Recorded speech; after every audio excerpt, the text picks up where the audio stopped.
Welcome to another episode of the Flag Stays Down podcast. Woof, what a weekend. Chelsea crashing out of the FA Cup. My Chiefs losing in the Super Bowl, and Drake having his funeral broadcast in front of 100 million people. Parker, let me start off with a question for you. Have you ever seen he's not going to recover from that moment like this one? Not in recent time.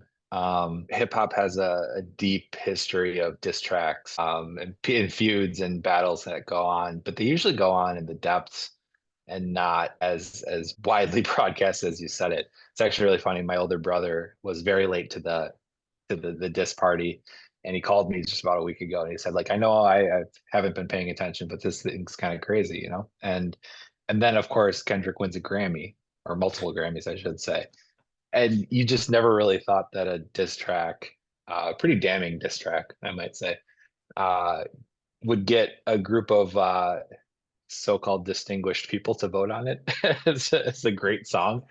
Um, yeah, man, an entire stadium singing A minor is pretty ridiculous. I, but you know what? Drake can cry on his $50 million bed and travel the world in his $450 million jet, and I think he's going to be fine. Drake's also been kind of one of the cornier people in the world that has had the level of fame that he's had. Drake's not hard. Drake was on Degrassi, man. Like, so I think he picked a fight with a guy that never misses. So he got what he got coming to him. So outside of that, how was your weekend? And like you summed up, it was pretty rough from a sporting perspective. Otherwise, everything good. I don't really need excuses to put together a fun meal, so I use the Super Bowl as a chance to put together a fun meal for the wife. I'm in Tampa right now for work, but just for a couple days. I go back tomorrow. Had dinner and a couple drinks with a client who's around my age, which in my industry, you don't really get a ton of people around my age. I think he's like 38, 39. So, someone who's actually relatable to me and speak the same language. And so that's fun. So he and I just went out to a sports bar and grabbed a couple drinks and some food. So always nice to have clients that you like spending time with, and like I said, that aren't gray haired and talk all about politics. So weekend's been good, man. Overall, it's been good. Hoping for some of the right to ship with Chelsea, but maybe you and I can figure out what's going on with them. So how was your weekend? I mean, outside of the Chelsea game and the Super Bowl, it was okay. Man, that Super Bowl was rough. Being originally from Kansas City, having family still in Kansas City, it was a tough one to watch. But Parker, you know just about as well as anyone that I'm in it for the commercials. If you can make me laugh, I'm good. But even those were a little rough, I'll say. There was only a handful that really stood out. I like the Ritz Cracker one with Aubrey Plaza and the Salty Club. I thought that was fantastic. Seal in the Baja Blast, Seal the Seal. That was great. And my favorite out of all of them, Stella Artois. And they got David Beckham and Matt Damon being long lost twin brothers. And at the end, he asked David Beckham, so like, how famous are you? He goes, are you Matt Damon famous? He goes, nah, Ben Affleck famous. And he goes, oh, I'm sorry. Like, oh, Do you think that the commercials, I feel like they start weak. They used to be like first slot banger, second slot banger. Like those first couple commercial breaks used to be like phenomenal. And now it feels like those are a little bit more generic, and some of the traditional funny ones happen Q3, Q4. yeah, and it's a lot of the ones that used to have the funny ones just don't put them out on Super Bowl Sunday, or just don't even make them anymore. I would have loved to see a Dr. Rick commercial. Any one of those insurance ones, a Jake from State Farm would have been good. But yeah, no, they don't come out swinging the way they used to. It's more middle of the third quarter. They seem to get good. And I think a lot of people had turned the game off by the middle of the third quarter this time around. So I unfortunate for the people that spent a lot of money. I was very tempted to. I will say that. Doritos, like where was Doritos? They usually have a couple bangers on Super Bowl Sunday? They had a decent one. I forgot about that one. Alien trying to abduct a bag of Doritos from somebody's house and can't get it through the window. Finally, the guy knocks out the alien. He's trying to they're sharing chips. And the only thing that would have made it better is if it was Cool Ranch Doritos, but it was nacho cheese, which is the trash of Doritos. Dude, I think the only one that really made me laugh out loud, and granted I didn't watch all of them, was the sort of the deformed head cowboy hat commercial. I just was like, where are they going with this? And I appreciate the big swing that they took on that one. The the fact that their heads are formed like in its shape of a cowboy hat was pretty good. I'll give them credit. I remember that one. I don't remember what it was for, but I remember the commercial. Is that Yeah, it Hulu? was something. No, it was something weird, like Via Go-Go or something. I don't remember the brand, but it was something. It was good. All right. Well, from being in the salty club about the Super Bowl to being in the salty club for the Chelsea match.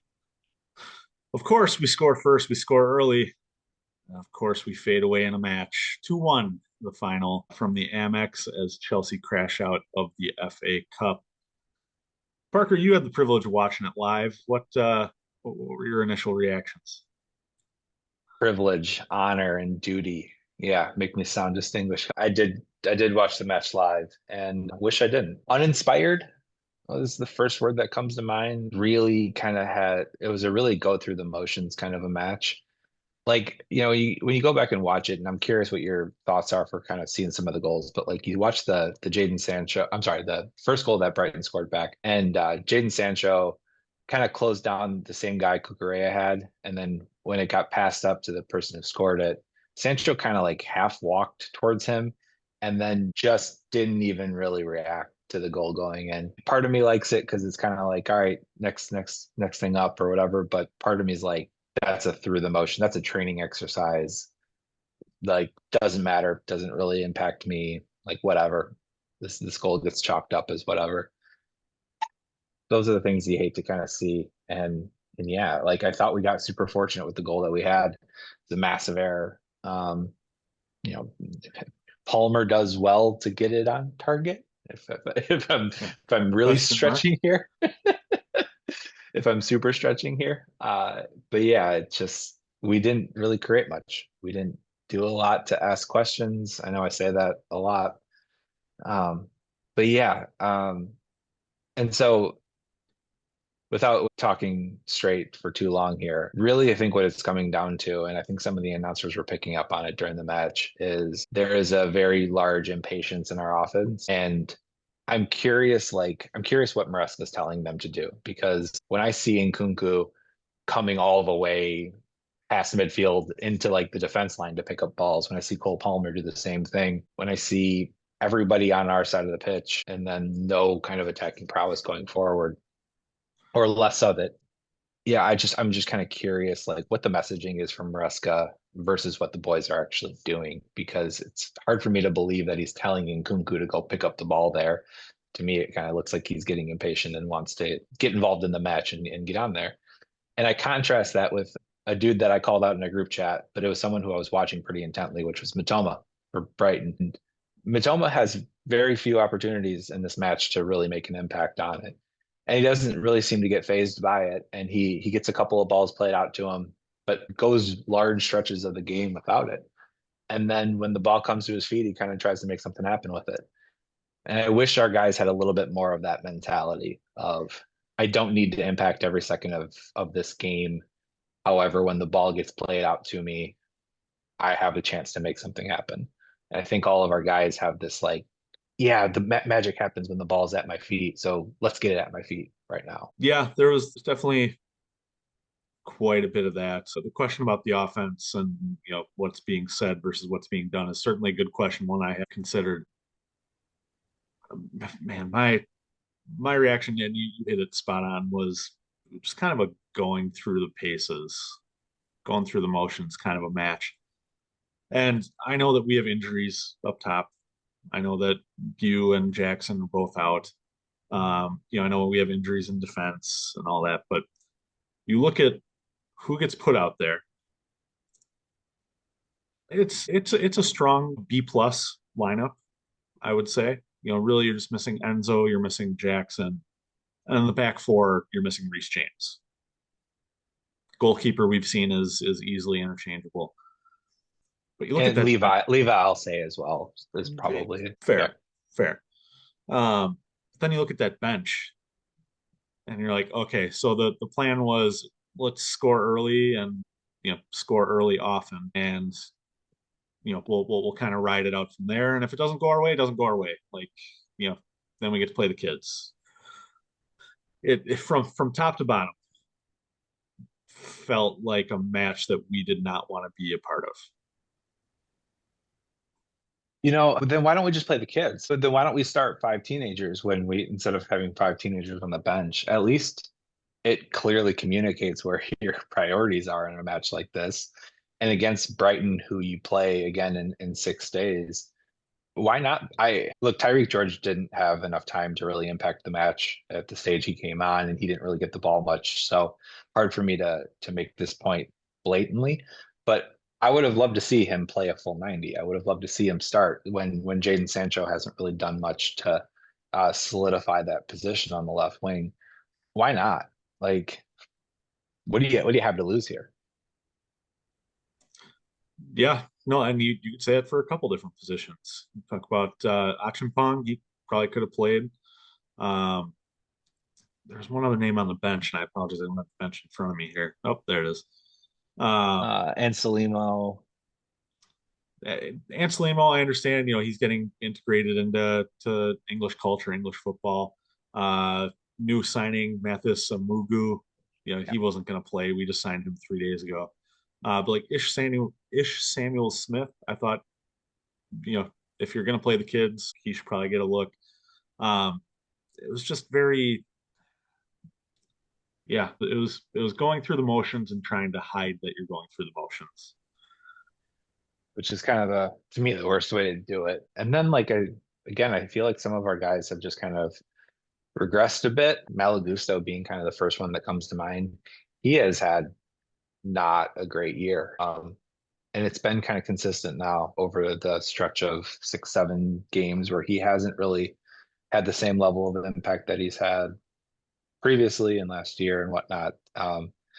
And if he's not getting forward as much, fine. If like Cucurella is inverting and going up forward and he's focused on more of a defender, but man, he would have some of those guys in his bag and really be like a lockdown defender and not have a lot of things. And that was up against top Premier League talent.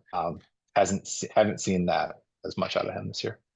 Well, and you look at when he was doing well, and then you alluded to this, and that it's when he was bombing forward and then had to track back. Cucurella thrives in the inverted wingback position. I think he could play a number six role if needed, but he fits the system perfectly. Malo Gusto, I don't think does. He can't do the inverted wingback. He has to be making overlaps with Neto or Sancho or whoever is down that wing. He can't be just hovering. I feel like he gets bored. He gets itchy feet out there. Too much time to think. So I wonder about him. I know. And it's funny kind of as our players evolve over time and people who were locks start to not feel like locks anymore. I think the most recent example of this is Ben Chilwell, someone who was as high ranking as vice captain, um, to be completely annexed, right? Completely frozen out of the team and doesn't really fit the system anymore.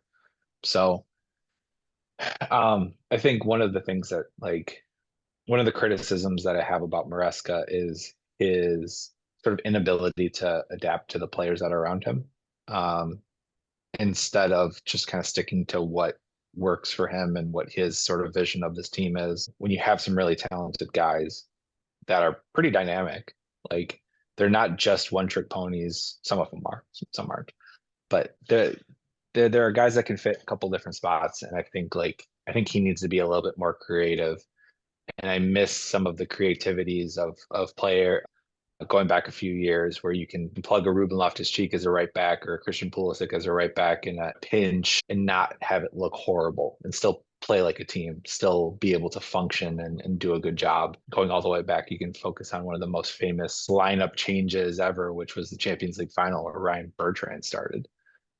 No one saw that coming, right? Nope. I remember sitting on the couch with you guys. Why the fuck is Ryan Bertrand starting? Um, no, I think that that goes along with, we've got the youngest team in the Premier League. We also have one of the more inexperienced managers in the Premier League. So as well as, our team kind of is, they've got to work through some of these tough times, work through some of these shitty moments. Maresca's got to learn and adapt from that too. And unfortunately, that's going to take time. But, you know, I've started to see the birds calling. So let me ask you this. This was not part of our pregame or pre-pod discussion, but what kind of a leash do you think Maresca has? Me personally, or do I think actually? Well, let's go both. Because professionally, everything that I've seen is that he's our guy long term. And I know we've heard that other managers like Graham Potter and whatnot, like, but it feels like he has until the end of next season minimum, unless things are going like drastically horrible, in 18th place through Christmas next year, right? Like obviously the leash question is not solely dependent, but very much dependent on how well you finish. I think if they take eighth this year, he's not getting sacked. How's that? Like, I don't think it's in the cards for him to get sacked if he takes eighth.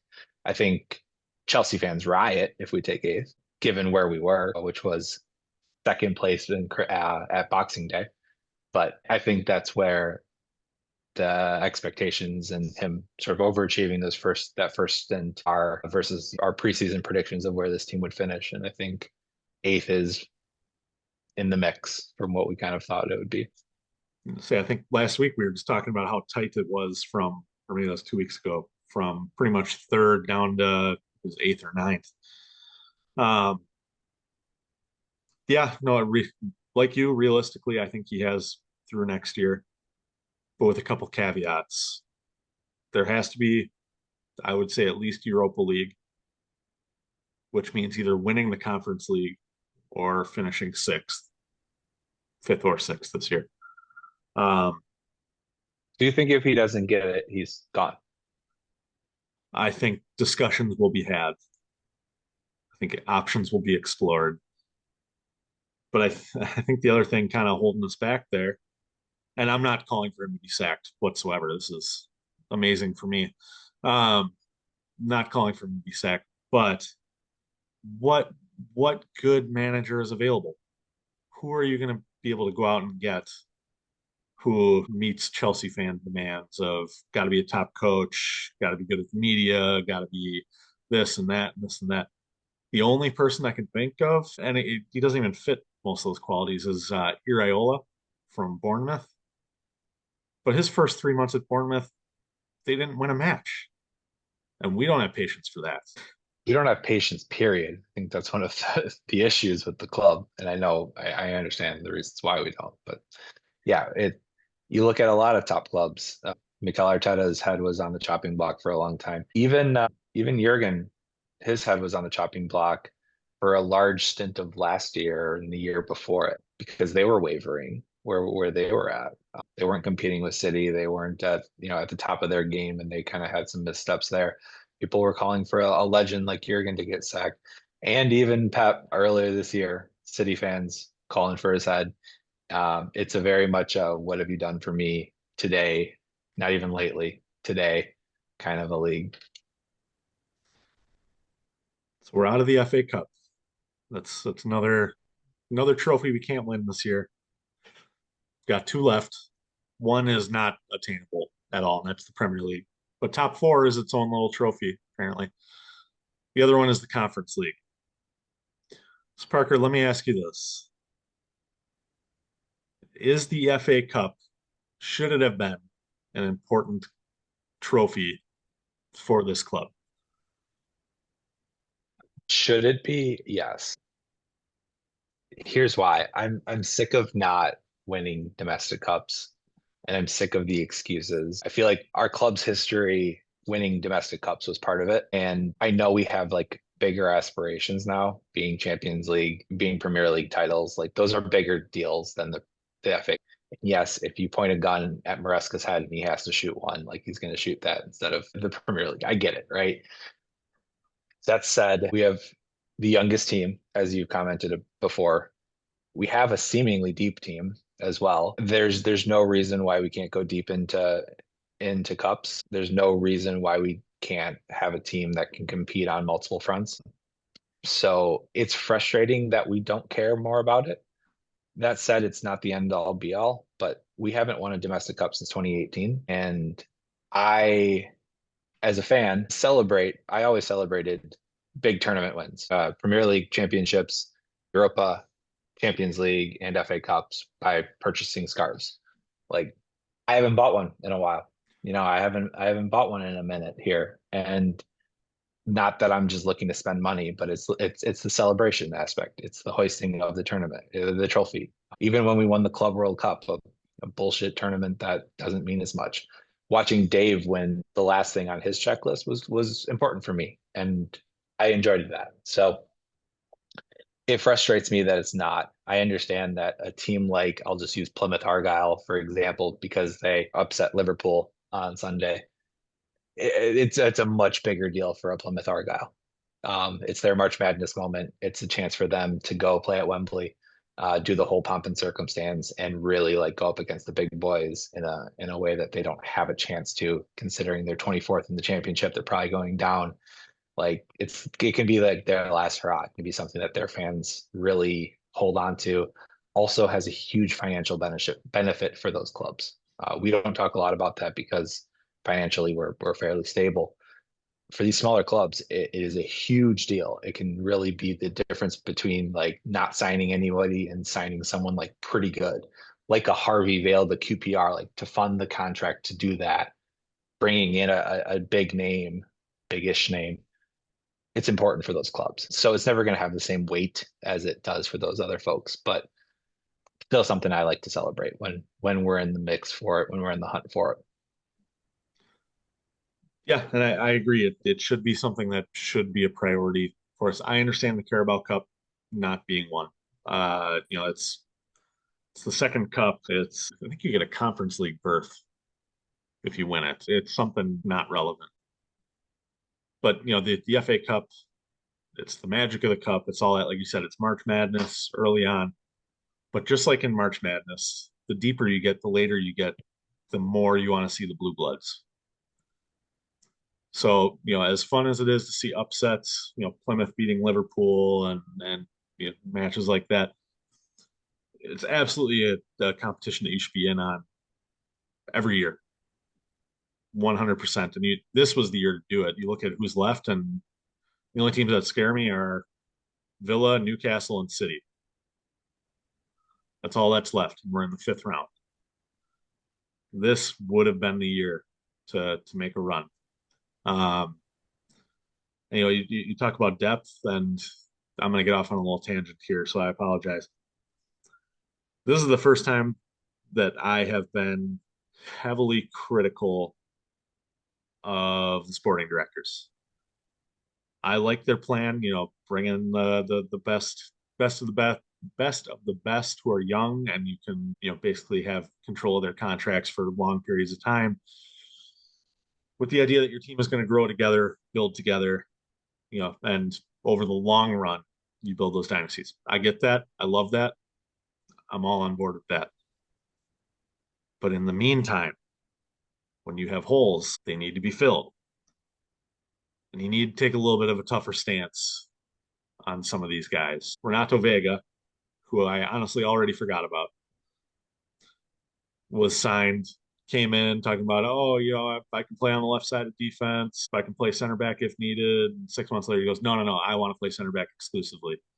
And then he goes to Juventus and he's like, well, I'm a left-sided defender and I can play a little center back. Like, shut the fuck up, guy. All right. Then you got João Felix, who goes on loan from every club he's ever with all the time and always goes to the club and talks about, well, I would love to stay here. Oh, I'd love to make a home. Like, okay. Okay, guy. Like, see ya. It's just these, you built the depth. You had the depth. And then when we need the depth, you got rid of the depth. And you didn't replace any of them. I don't get it. We could have used in this match specifically, we only have two strikers. We know Christopher Nkunku is not a striker. He plays best playing off over behind a striker.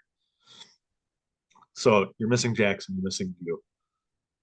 I've been saying for weeks we could use another central mid. What do? They sell Cassette. And Okay, loaned out Chukwuemeka. yeah. We talk about defense, and you've got three wingbacks, and yeah, in an ideal world, the three could cover the two positions for a while. Plus, Josh is there too, and he can fill a role.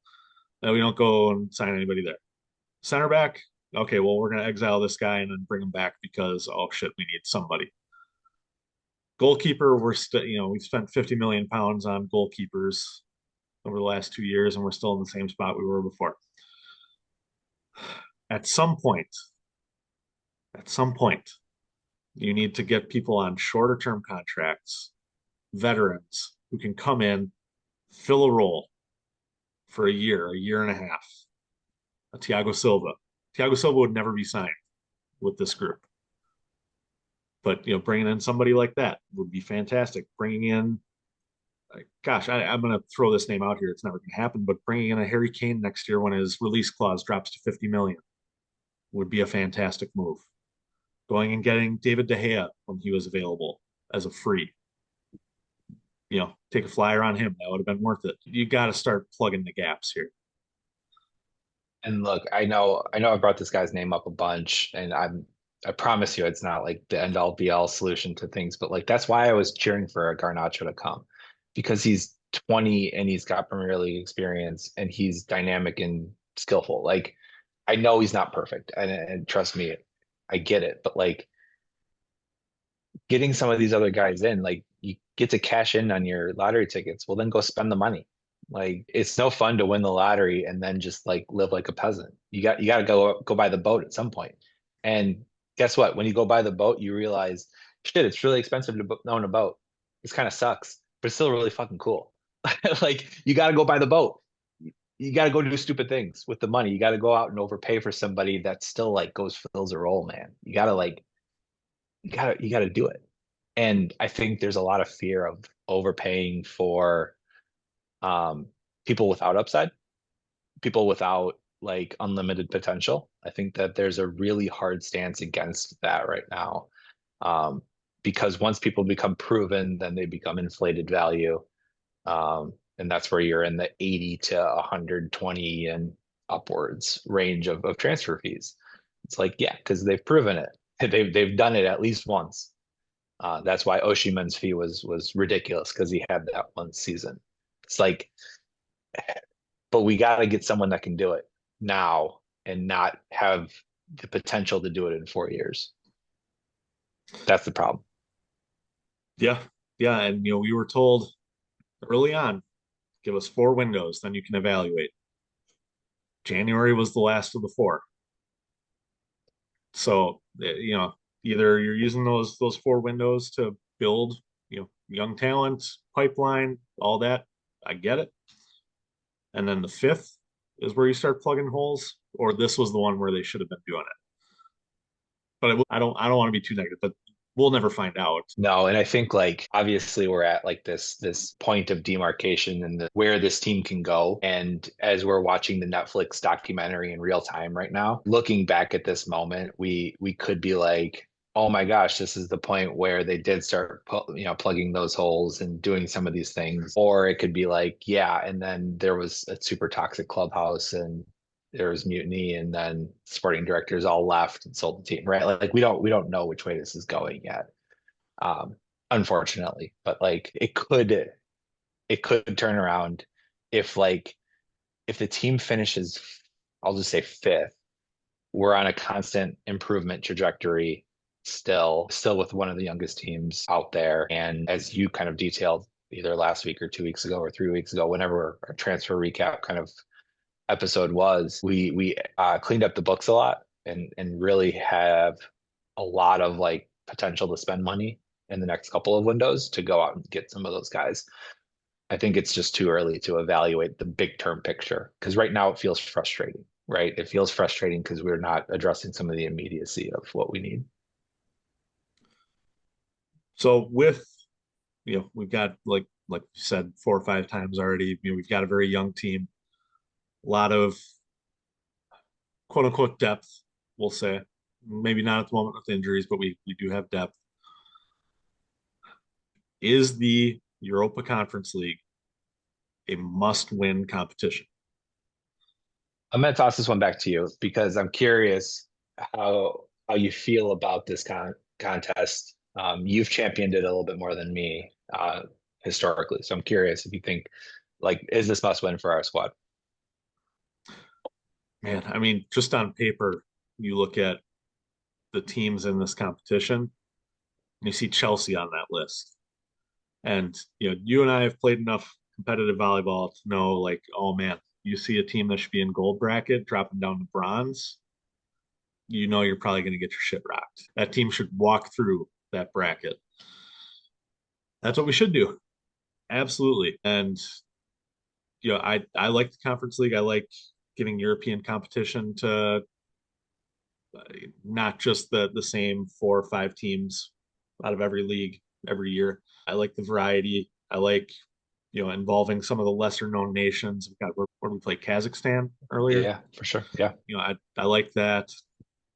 I like that it's a chance for us. On that, sorry, just I love the fact that the club honored the fans that went and made that long journey with a pin, like commemorative pin when they got their tickets of the long journey. Like, the fact that you came all the way to Kazakhstan to support your team. I think that was a very classy move, and this contest allows you to do things like that. Oh, 100%. You will not see that. There's gonna be no Kazakh team in the Champions League in our lifetime. So you're never gonna see that again. But it's a good testing ground for some of our fringe players. It's a good morale boost, at least it was in the group stage for some of our regular starters. And now we change the roster for the knockouts. Cole Palmer's included. Can't remember if I saw Jackson included or not, but I think so. He yeah, was the there, only one that wasn't. That probably should have been. yeah. But So Mudrik's still on the list for the record. yeah, that's a whole nother. Talk about seeing somebody's career die in front of you. It has to be a must win. It's guaranteed graduation to the Europa League. We become the first club to literally win it all, which it may not sound like a big deal, but it is. Um, and ultimately, it's a fail safe for a slip in the league. With how tight the Premier League is right now, this poor run continues. Like you mentioned, we had the possibility of dropping all the way to eighth. So by winning the Conference League, it's the same as when we won the Europa League 2 times ago, where we finished like seventh or something, but we were able to get Champions League football because of it. This is a fallback into a higher up European competition. I like that take. And mostly I agree. I think the PR spin is the same as all the other cup contests of, oh, well, if you knock out of it, then you can focus on something else. And I think that people like to say that. It's the famous line after every cup loss. So, oh, we're out of the FA Cup, we can focus on the Conference League and the Premier League. Um, and I think that we only mean that if we mean that, meaning we do have to prioritize the Conference League. And I think push comes to shove, we're going to prioritize the Premier League. Like if there is a Wednesday, Saturday lineup, which I don't know if it can happen or not. I haven't looked that far ahead of the Conference League scheduling conflicts. But if we're playing somebody away in the Conference League and then we've got City on Saturday, I think we prioritize City on Saturday. I think that's where for pride or for optics or whatever it is, I think two things can be at play. One, that we could put out a team that isn't our best and win in the Conference League, and that saving face in the Premier League still is like a super important thing for us to do. But to me, it's absolutely must win. Like it would be far more embarrassing to bow out of this contest as a fan of a club. As I talk to other people who are fans of other clubs, the embarrassment for not winning the Conference League would be more than losing to City or Liverpool on a Saturday and not taking top four. With where this club is at, I can argue that we deserve to be a sixth place club in the Premier League. I can't argue that we didn't deserve to win the Conference League. That is ours to win. There is no one that should even be in the same sentence or sniff even close to us on that one. So we should win it. And everything else, all other outcomes are embarrassing to me as a fan. So we both say we should win it. Will we win it? Part of me thinks no. The way that this season has gone and the way I've seen us pick and choose the days we come to the office tells me that we have upset written on us, or upset watch written on it. The thing about your analogy, Collins, of going down to bronze bracket when you deserve to be in gold is people who deserve to be in bronze look at you and they go, I got nothing to lose. I'm just gonna go. I'm just gonna go give it. And that's where effort plays, and effort examples of teams that can run and strike on the counter. They have the chance to do that. Like obviously the six or so matches we saw in the Conference League doesn't say that anyone should be able to, take it to us, but we're susceptible on a counter. We can give up goals and we can go through spells of not scoring our own. So I don't know, man. If I was a betting man, I probably wouldn't put money down on us to win the contest. It's hard for me. I think we should. I think we will. But part of me thinks that there's still a chance that that upset happens. So looking at who's left in the competition, there's only two, yeah, two teams who not even really concern me, but could pose a threat. And it's Fiorentina and Real Betis, Antony's new home. We might get Betis in the round of 16 after the knockout playoffs. We should win this. We have seen in this competition that even when we're having an off day, it's inevitable. So I think this team will show a little bit of pride. I think it's kind of something where you're now in the phase of, oh, okay, well, we're out of the Carabao Cup. We got these other ones. We'll worry about those ones. And oh, okay, now we're kind of out of the Premier League. All right, well, we'll worry about the Conference League and the FA Cup. All right, well, we're out of the FA Cup. Shit, okay, I guess now it's time to write that essay with 10 minutes to go before it needs to be turned in. No, I think that the Conference League is a lock. I'm gonna mark it right now. Putting a Vegas line down on this, I'll match your bet. Let's do it. I'm curious what the line is. I would imagine that you're making zero money on betting Chelsea.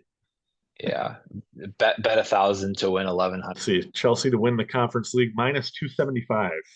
Yeah, you're making no money on that. All right. Well, with that being said, we are either going to have a stinker or win the Conference League, depending on which one of us you talk to. How do we finish this year in the Premier League? So we're sitting what, fourth? One second. Sorry, this is an audio medium. Yeah, we're sitting in fourth. With 43 points. So we're alone in fourth. We got City, Newcastle with 41 behind us, Bournemouth with 40.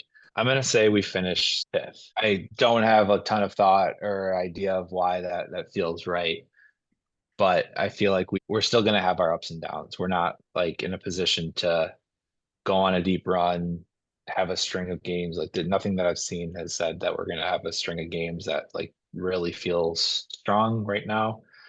Think we're going to have a couple of nice wins, a couple of bad losses, and a couple of draws in the way. So it's going to be a bit of a dogfight, but I think like, yeah, the fifth, sixth is kind of where I see it, but I'll say fifth. I think this match on Friday against Brighton is critical to where we finish. Either this ends the slide or it makes it worse with no depth. Depending on this result, if we win, I'll say we finish fourth. I think at the end of the day, City leapfrogs us, Forest drops out. If we lose to Brighton, sixth. I think both Newcastle and City pass us at that point. Man, I I hate the people who say, "Oh, this every single week. Oh, this match is a must win," because not every match is a must win. This is a big one. This is a turning point game. So yeah, if we win, it's all vibes. Well, and like the last time we played someone back to back, it was Newcastle in the league and the EFL Cup. And we beat them in the league and then we dropped out of the cup. We had the benefit of winning first in that duel. So I think if we can if we can right the ship in this, return fixture back to Brighton, both are away, right? So if we can right the ship and go win at Brighton, and be more convincing, right? Be a little bit more dominant and have that kind of attack mindedness about us. I think you're very much spot on with it.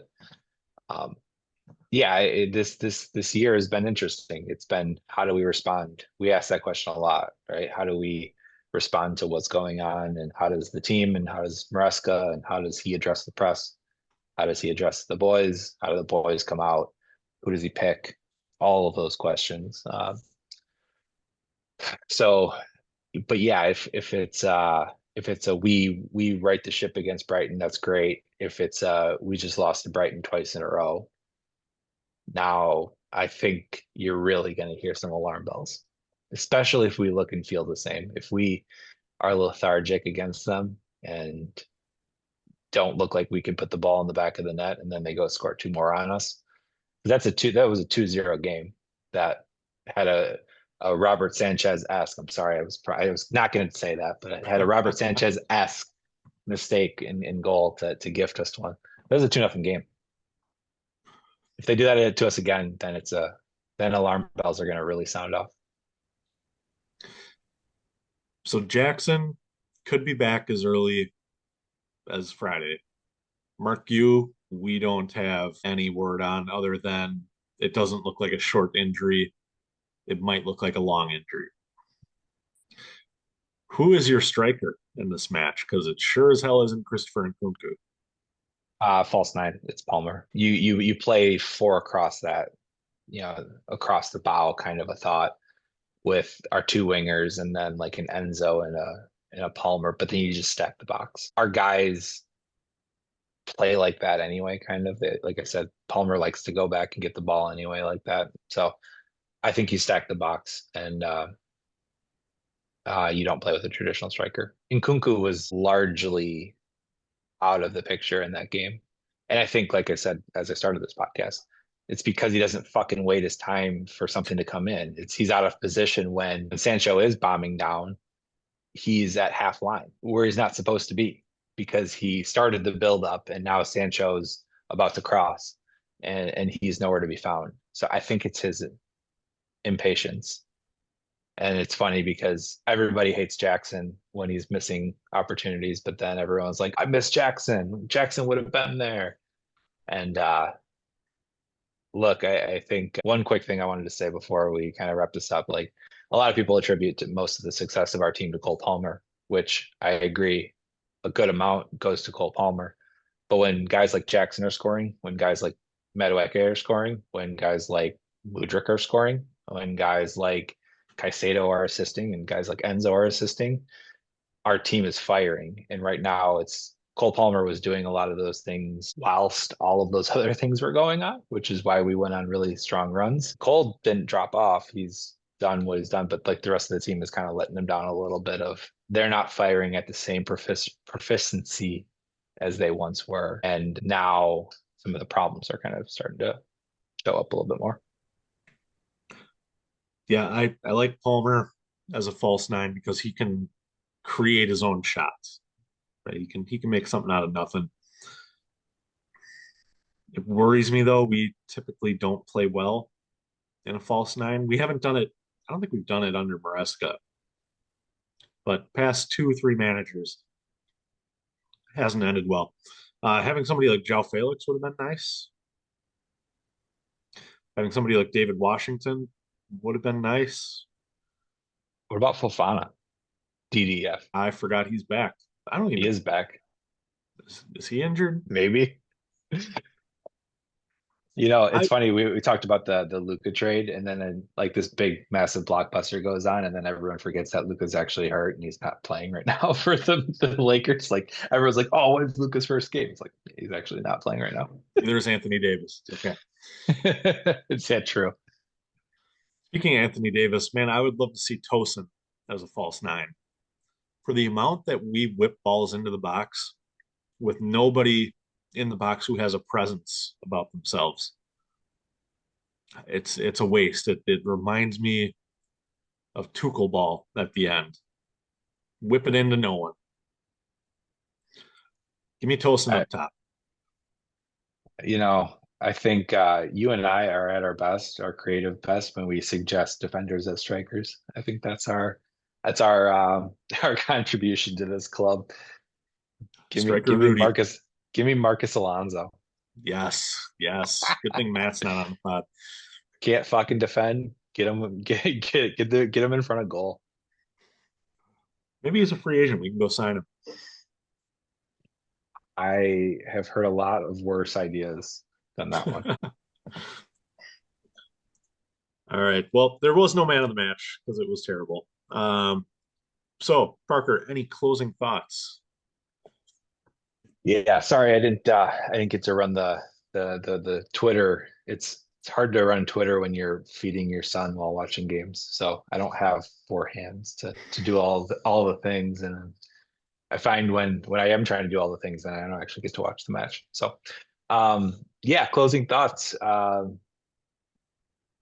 Similar to last week, but it's not as bad as it feels in the moment.